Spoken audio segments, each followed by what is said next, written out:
Welcome to BunniPhsh Crafts. I'm your host Heather, known as BunniPhsh on Ravelry, Instagram, YouTube, and Patreon. The dogs are going to be dogs this episode. I think it's episode 17. Yeah, there's a lot of activity this morning. I'm not sure why there's so much activity outside right now because it's a chilly day. It's only supposed to get up to 50. Over the weekend, it was warm, 70s both days, I think, and sunny. But if this is your first time watching, this may not be the best episode. I'm feeling a little bit out of sorts. I'm recording a day late. As I said, the dogs are going nuts. This is Heather from the future popping in just really quick to say a very warm welcome to those of you who are new subscribers. I know there are many of you who have come over from the No Catchy Name podcast. She gave me a shout out. I thank you so much for coming over and checking out this podcast. Subscribe if you haven't already, and yeah, I'm super excited you're here. So yeah. So part of why I'm recording late, I'm going to do life stuff really quick off the top. Last week was kind of awful. My sister was sick. I'm like loudly sick, stomach issues. And for the first 48 hours, it was like every 20 to 30 minutes, which is really hard when you cannot leave the house to get away from the sound and you're a highly sensitive person like I am. So yeah, last week was just really stressful because no matter where I was in the house, I could just hear her. She went to the hospital on Friday. I don't know, do days really matter at this point? She went to the hospital on like day 4 or 5 because she takes antidepressants and she had been off of her meds for several days. So she was, and I think she takes anti-anxiety medicines too, and she was getting really anxious and she was all in her head about maybe she was actually really sick and she didn't know, and so she went to the hospital. They tested her for COVID since she was there. She did not have that, just some nasty stomach virus. They shotgunned her some anti-anxiety meds. She's doing much better. Yeah, so that was really stressful. And then I've never had to make a police report before, and I had to do that on Friday, so hospital must have been Saturday because Friday was police report. I had to help my sister do that because she couldn't really talk on the phone because she had been being very sick and she was still sick, but there was credit card fraud for her. So last week was just super stressful, and yesterday my body was like, no, we're out of the stress zone because my sister was feeling better, nothing major was going on. So I took a 4-hour nap in the morning, like an hour after I woke up, and I had slept pretty well. So anyway, that's why I'm recording today instead of yesterday. The bright side about recording today instead of yesterday is that I finished a thing that wasn't finished yesterday, but I have administrati. So let's do that real quick. So administrative information, I am going to start the all the small things early this year because the kids don't have school. Normally I start it after the kids get out of school. Well, they don't have school the rest of the school year. And I really just want to work on scrappy projects right now. If I decide I want to work on non-scrappy projects, that is also okay because all the small things is a knit along. It will be running from May 15th, that's a whole month early, to August 15th. I'll talk about all of that in a different video, which I will retroactively link to this video, or maybe I will get that published first because it will take less time to record and export. That's what I'm going to do. That will have been posted on Tuesday, and this video will go up on Wednesday. So yeah, all the small things is coming. I am so very excited. It's linked on the screen. It is linked below. It's always a lot of fun. I think all the small things is probably the craft along that I do that gets the most participation, and I love it so much.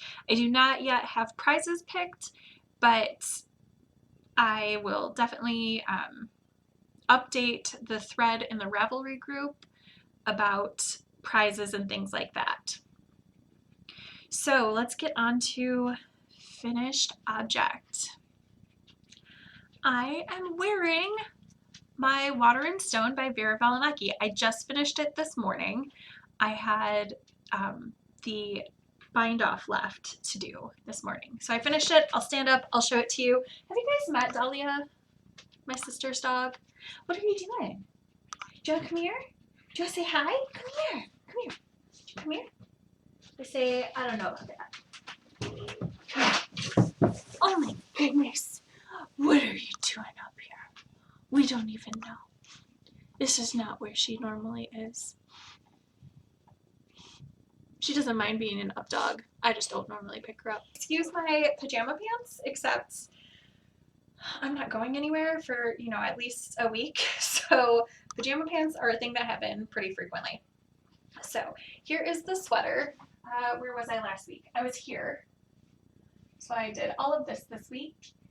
And I don't know if you can see the sweater detail on the back right here, but it goes all the way from the shoulders down the back. There are 2 cable details right here, and then on the other front it's just 1. I did modify this. This is supposed to be just a stockinette section with this cable starting somewhere around the boob area. I think maybe under the armpit. I don't know. I didn't want this to just be stockinette and roll. Ooh, I have an end there. I have a few ends to weave in. I have 1 here, and I have 2 down here where I attached the last ball. So a couple ends yet, but again, I'm not leaving the house for a week, so at least a week. Let's be serious. I don't have plans to leave my house at all, ever, but you know, it could happen. I modified that. I worked on worsted weight yarn. It is Plymouth Encore Color Spun. I used the recommended needle size in the pattern. I obviously didn't get gauge because it's a sport weight pattern. I used worsted weight yarn. So I did some sweater math. I determined that instead of making the large size, I could make the small size. And trying it on, I added 1 extra repeat, so it was kind of between the small and medium size for circumference right here. I maybe could have done just the small. There is a little extra fabric, but when I tried it on, I was like, oh, I don't know. This hasn't been blocked. It probably won't be blocked until maybe next winter or maybe never. Depends on when I need to wash this. I do not wash my hand knits very frequently because if they're made out of wool, they don't smell. You can easily air them out. So if I don't get something on them, I almost never wash them. So I don't feel the need to wash this and block it. Anything else about this garment? I don't think so. I've been knitting on it for several weeks, so I think I've given all the information I need to about it. I have finished a couple other things. Finished the baby sweater. I don't think this was finished last week, but it doesn't have a marker in it. Oh, I remember last week I was down the body and I measured it against my foot to see if it was time to add the ribbing, and it was. It was actually a little bit longer than when it said to add ribbing. I have not blocked this because I'm going to wash and block all of the baby things all at once. I'm going to get some soak from my LYS, but I don't know when that is, so I'm just going to do that all at once. The baby shower is like the last somewhere in the last third of June, somewhere in the 20s. So I have time to wash and block these. This sweater is made out of BunniPhsh. It's the blush color. What is this? Glimmer, BunniPhsh Glimmer. I knit it on US size 3 needles. I did not have the sleeves last week, I believe. I believe it was just the body and the sleeves were detached. So that was really quick. I think I finished it like Tuesday or Wednesday last week. Super quick, super easy. Did I say this is baby vertebrae? Not baby vertebrae, newborn vertebrae. Baby vertebrae is a paid for pattern. Newborn vertebrae is a free pattern. There's also kitty or kiddo vertebrae and mama vertebrae. So it's just a sweater with no front, which I kind of like, and I might someday at some point make myself a mama vertebrae because I like jersey cardigans like that where there's not really a front to them and they just hang down. So I might make one of those for myself someday. I also finished tutorial socks. So last week I was getting ready to put in the heels. They were worked toe up. I was doing a short row heel for the tutorial that will drop on Thursday about putting in heels when working socks 2 at a time. So both heels are in, both legs are finished. And finished pair of socks. These were a Regia sock. I do not know where the tag is or what color it is, but it's got stripes. I did the stripes in opposite directions. I did not split the ball first. I just worked from the inside and outside of the ball. And I have been putting that yarn into my scrappy blankets because I do not want to put it in my scrap stash. I have also finished 2 little baby washcloths. And I have enough to make a third. So I'll make a third and then I will add the scrap of that to my scrap dishcloth, which is just sitting around waiting for more cotton scraps to happen. So this is BunniPhsh's Dishy. It does not have a color put on it, but it's kind of an aqua-y color. I thought that even though I'm making things for a little girl and on the registry most of the things are like pink and yellow, I figured aqua is still, it could be useful for a girl, and whatever. If they don't want them, I will take them back and use them myself. So the other thing that I finished this week is this. This is a yarn doll. Mara asked me a few weeks ago if I could make her a yarn doll. Specifically a yarn doll, not just a doll. And she drew it for me and I misplaced the picture. So I had her redraw the picture in my planner this time so I wouldn't lose it. And then over the course of a day, I quickly crocheted her up. Was it a mandala cake or was it a, I don't think it was mandala. It was a cake of yarn, one of the ones that changes color in long stripes, and it comes in a cake. And so I did some yarn management because that cake of yarn had all of the colors she wanted for her doll. So here she is, and Mara has requested that I make this doll a boyfriend. I don't know about that. That might take some time. I don't love making toys because they're fiddly. Even when I'm improvising them and don't have to follow a pattern and just kind of do what I want. I don't love making toys. And also my mom requested that I make her a doll based on a drawing that Mara did, whatever Mara drew. So that's 2 more dolls that I might make.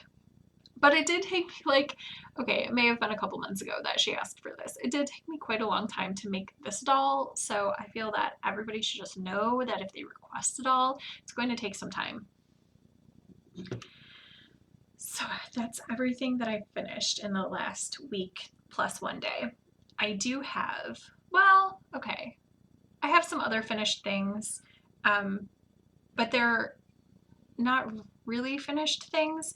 So last week at knit group, virtual knit group, Karen, the woman who works at the shop, was telling me about how she was making hearts and she didn't really love it because she had to sew up the sides, and she was making them for a friend of hers works for the ER pharmacy. She's a pharmacist and she's a knitter too, but she's been busy making masks.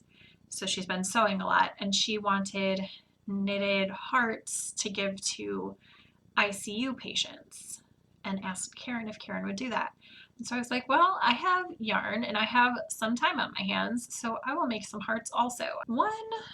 Two out of this fuzzy boucle-ish yarn, 3 and 4 out of 2 strands of baby yarn held together, 6 using leftover or like more of this yarn from the cake. And number 7 is made out of sparkly yarn. So you can see I followed the Susan B. Anderson pattern. I think it's called Little Hearts, and they're cute, but I wanted a little more of a defined shape. So I followed that pattern until I finished the increase section, and then before going into the decrease section, I just did a few rounds straight. I think both are fine, but I just like the look of this one better, so that's what I will continue to do. And I have started another one. Yarn stuck in the zipper. Annoying. Okay, got it. So I've started another one, and it is attached to another project. So using that fuzzy yarn, I have a heart that is just ready for the decrease sections. All of the yarns that I'm using are stash yarns that maybe the cake wasn't given to me. I think the cake may have been given to me by Haley or my sister. I don't remember. But the white yarns were all given to me, I think, by my dad. He just gave me a giant box of yarn he had gotten at an estate sale. So yeah, those are the hearts. And then this right here is the very beginning of a bean sprout blanket. It's patterned by me, and it's just got a fun little texture. I'm making this into a baby blanket for Mara's cousin, the one whose baby shower will be in June. So I am using this yarn. This was sent to me for Get Your Yarn Wishes Granted. It is BunniPhsh Chroma Twist Fingering, but no colorway. It's just a little note. It was pre-wound when I got it, and I would never use this for something for me, but I think for a little girl baby blanket, it will be all flowery looking and turn out hopefully really lovely. And the recipients, you know, if they don't like it, again, it's fine. I just want to make something to make something, and bean sprout is a fairly easy pattern to memorize and to read where you are in the pattern without having to mark anything down. So yeah, it'll be really cute when it's done. There are 2 versions of bean sprout. There is a eyelet version and a solid version, and I'm kind of doing an in-between version, because in the solid version you close these increases for the sides, and then for the eyelet version you have these open, but you also have eyelets in the fabric. So I'm just kind of doing a hybrid version. which I can do because I am the boss of my knitting. I'm knitting that on US 3s, the hearts, the blanket, US size 3. And I plan to keep knitting either a hexapuff or a heart at the same time as I'm knitting the blanket until the blanket gets too big to magic loop that way. My only other work in progress is a pair of very basic shorty socks with a heel flapping gusset. I did these for the 2 at a time tutorial. The second sock is still on that long cable and is just sitting around the yarn to hold it in place. I am using Lion Brand Mani Petty in the boot colorway for the body of the sock, and then this heel color is Knit Picks Stroll Glimmer in the Sapphire Heather colorway. And these are not high priority, so it might take me all month to finish even though they're shorty socks, or I might finish them tomorrow. Who knows? They're for my sister, so they are shorter than socks that I would make for myself, like foot-wise. And I already have gusset stitches picked up for both socks, and I'm about halfway through the first gusset. So these will go really quick as I work on them, but I'm also not pushing myself to work on them. These will be worked on a pretty good deal while I'm reading, I think. I did spinning this week, but my spinning wheel lives up there. Lives up when it's not in use. It used to be a TV stand, but we don't have a TV in it anymore. And eventually when my sister moves out, it's going to go in Mara's room as kind of like a desk storage thing. But for now, my spinning wheel is living on top of it. So I don't want to pull it down. Over the weekend though, when it was really warm outside, I spent probably 2 hours total, I think, spinning on my wheel. I spun until I got too frustrated with the ply breaking, which is a totally normal thing. Happens all the time when you're spinning, but once it happened, probably the 4th or 5th time on either go, I was like, nope, I'm done. I'm gonna put it away. I haven't spun on my wheel in a really, really long time, so it's okay that it wasn't, that I was having issues, and not even major issues. I just haven't been spinning that much anyway. But I will insert a picture of, it might be where the fiber started. I don't know if I took a picture of my final progress. Direful Yarns in Jack's Lament. I bought this last year at the ZK, which is canceled this year, which is a bummer. But I opted to roll my registration fee over into 2021. So I'll just go next year. It'll be okay. Yeah, so I was working on that a little bit, and then I have been putting in a bunch of effort on my scrappy projects. And I have also been doing some reading.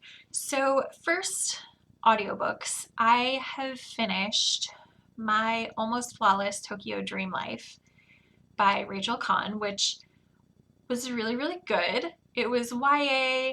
It was, for me, a little bit escapist because stuck inside, and the main character moves to Tokyo to be with a father who she's never met before because her mother is incarcerated.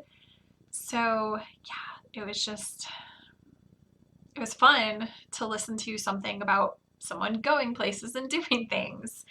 I've also started using Audible, listening to I want to say they're called the Screwtape Letters. So the Screwtape Letters by C.S. Lewis, and it's interesting. The letters take place during World War II from one demon to his nephew demon. I can't remember which one is Screw Tape, but it's basically giving advice on how to get the, do they call them patients? Patrons? I think patients. How to get the person that he's influencing to continue onto a amoral path through small things, not like, so far anyway.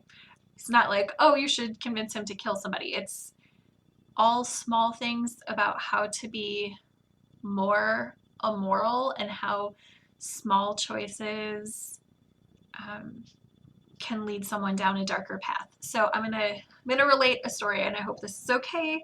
Book. There is one letter. Each chapter is a letter, and it talks about how the person's mother is, her major sin is gluttony, and people wouldn't think it because she's very tiny and doesn't eat a lot, but the way that she uses food to manipulate and be abusive to other people is how they have her entrapped in gluttony. Like they say specifically, she goes to restaurants and she will send back a plate of food that has too much food on it and tell them to bring her back a smaller portion, which of course just makes life more difficult for wait staff and is unnecessary. Just eat the parts that you want and don't eat the parts that you don't want. Yeah, it's really interesting, and I've been listening to that as I've been spinning. So it's interesting to listen to. I have also been, I don't know what I'm going to listen to next when I finish that, because this book is pretty short. I have an hour and 41 minutes remaining, so I've at maximum been listening to it for 2 hours, so it's less than 4 hours. Let's see if I can pull up the details really quick. Will you tell me how long you are? 3 hours and 36 minutes. So yeah, I will not likely listen to that one unless I'm spinning, because it's not a story I'm super into, but I'm interested in it enough to listen to it while I'm spinning. Spinning takes a different level of concentration for me than knitting does. Spinning on my wheel specifically. Spinning on my drop spindle, I can listen to anything, but spinning on my wheel, I can't listen to something that I'm too interested in, because then I'm not focusing on spinning, and I don't remember if I was ever at the point in spinning where it was completely intuitive. I think it was. I know that when I'm plying, it's very intuitive and I don't have to pay attention to what I'm doing, but right now, because it's been so long and I'm so rusty, I have to pay attention to my treadle speed and drafting speed and moving the ply through the hooks on the flyer. It takes a lot of concentration. So the Screw Tape letters are a good thing to listen to right now. I cannot remember. I feel like I didn't have this finished last week because it was by my stack of stuff. During the week, I keep my things that I finish and books that I finish sitting up here. This was not up there. It was on the table behind me instead of being given back to my sister. So I think I hadn't finished it last week. But now I've finished it. I really enjoyed following the story as the main character, Mia. We follow her both through her past think it was 7 years ago when she was in high school, and her time now may have not been 7 years. I don't remember the timeline exactly. It was a little bit in the past. And then now, let's see if it says right at the beginning. 5 years ago, she's at school and she is searching for her love. She meets her at school and then some stuff happens, so then later she's searching for her. It's really, really good. It's all female characters, which is pretty interesting. And it did take me a while to get into it. But then once I got about halfway through the book, I was just very engaged in the story. I have a hard time getting into books that flip-flop between timelines. I have a hard time getting into them, but once I'm in them, I like them a lot, generally speaking. It's just my brain making the connections between the two timelines and not overthinking things. I think my brain tries to make too many connections at once and like wants everything to fit linearly, so it takes me a minute to get into it. I have started 2 new books this week. I'm still reading Sophie's World, but it's philosophy. It is not, I don't want to say it's a difficult read. It is a very intellectual read, even though the main character is only 15.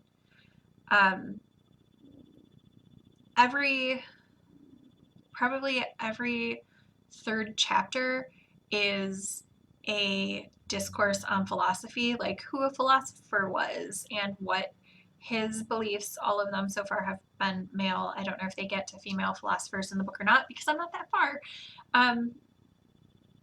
So it's just heavy reading. So I can read probably one section. So the chapter where it talks about the philosopher and then the chapter where it talks about what the 15-year-old girl thinks about the philosopher. So the premise of the book is that this girl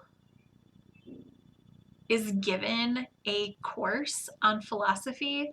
An old man, I think she calls him the philosopher or the professor. I don't remember because they're the same word. The philosopher, I'm pretty sure, is what she calls him. They're not the same word in actuality. They're just the same word in my head for this book. And he drops these chapters on philosophers to her mailbox, and then she reads them, and then later he drops questions, usually about 4, that she's supposed to think about before she reads the next chapter. So yeah, it's definitely a thinking book, and I just need to take it slow with myself for a thinking book. So I've started 2 other books. I started my very last book from the library, physical book, Landline by Rainbow Rowell. I like this a lot. So I know I'm past page 100. I read about 100 pages the first day that I picked it up, and then I didn't pick it up again. Not because anything to do with the book. It's really interesting. There's kind of it's very much like a modern, like, slice of life type book, except that the main character finds a way to talk to her current husband, but back before they were married, using this old landline phone from when they were dating. Yeah, so it's a little bit fanciful in that way, but not a fantasy book. I wouldn't classify it as like a fantasy book. I'm liking it a lot. I will get back to it after I finish Chosen Ones by Veronica Roth. And this is on loan to me from a friend of mine. On Sunday, I had an outing, kind of. She lives less than 10 minutes from me. and she put the book on her porch because last week at Knit Group we were talking about books and how I was almost out of books from the library, and even though I have my own collection of books, there's just something about reading a book on a deadline that I just love. So she finished this book and she wanted someone to talk with about it. And I love the Divergent books, love them, which are by Veronica Roth.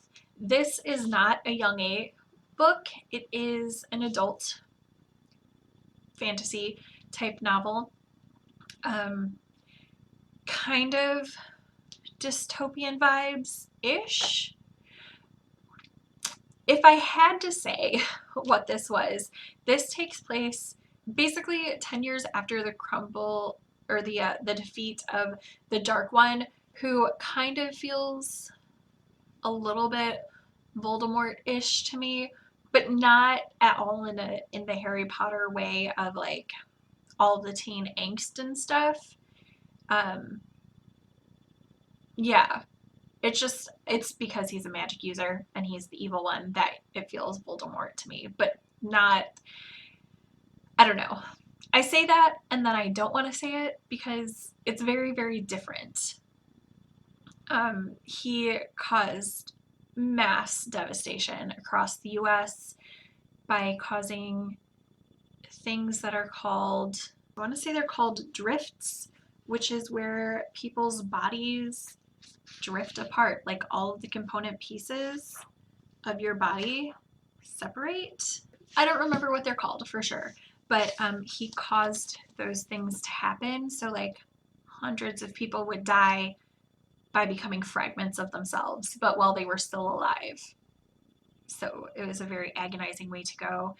And there's a group of 5 who were, there was a prophecy given about them or about one person, and there were 5 teenagers who fit the prophecy, and so they're called the Chosen Ones. And it's really, really interesting. And the book takes place, the beginning of the book is all about a 10-year commemoration of defeating the Dark One. It's really, really interesting. The beginning is a little bit, the first like 4 pages are a little bit weird because they're newspaper articles or government documents talking about things before it actually gets into the story. So took a minute, but it was lovely. So I went and I picked up the book from her porch and we talked through her door, and that was really, really nice. And then I took myself to a baseball field, which of course nobody was at, and I parked there for about half an hour, started the book, got into it, and then I came home to hang out with my kids. But it was just nice to be out and be in quiet and not have anybody around me and just read. I didn't even pick up my knitting. I just read for a little bit. It was so, so nice. And that is all I have for you this week. I am super excited about all the small things happening. I am so grateful that you guys came to visit. Oh my gosh, I need to record. Okay. So if you made it this far, thank you for being awesome, especially if you are a new viewer, because there are several of you. But I think I'm going to, at this point, have edited something in at the beginning welcoming you all, because I totally forgot to talk about that. I will see you in about a week. Bye.